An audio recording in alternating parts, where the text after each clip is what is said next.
عسلامة، مرحبا بكم. نحب نحكي في الفيديو هذايا على العلم الأولمبي، الشعار الأولمبي. شعار كما تعرفوا فيه 5 أنو على أرضية بيضاء ترفع.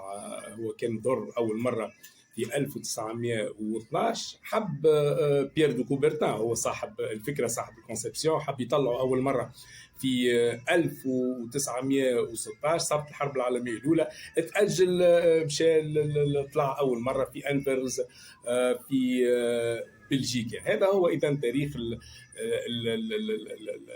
العلم الأولمبي. الحلقات الأولمبية لزانو أولمبيك رمزيتهم 5 حلقات بألوان، يقولوا أنها هي ألوان القارات ال5 والإنسان عموما، معناها في الأرض هذه من كل الأطراف، من كل الأجناس، بنبذ العنصرية طبعا، في علم يحمل كل الرمزية لكل أنواع البشر وأجناسهم بدون أي عرقية.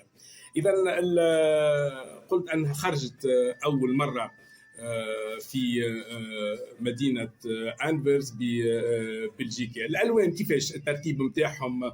من اليسار لليمين: أزرق، أصفر، أسود، أخضر، أحمر. هي يقولوا رمز القارات، لكن ثم شكون يقول لا، ما هيش رمز القارات، هي فقط حب يقول أنه الإنسان عموما أينما كان، من شرق الأرض أو مغربها، من شمالها وجنوبها، هو واحد في النهاية في مسابقة رياضية عادلة تبتعد على كل ما هو ميز، كل ما هو عنصرية، كل ما هو عرقية، فتوحد الناس على هذه الأرض في رمز للإخاء. هذه هي إذن رمزية هذا الشعار. نحطوا تزيدوا تشوفوه، معروف، هو العلم الأولمبي يرفع في بداية حفل الافتتاح لأي نسخة من نسخ الألعاب الأولمبية، ويقع إنزاله وتسليمه في الحفل الختام لممثل البلد القادم أو المدينة القادمة اللي باش تحتضن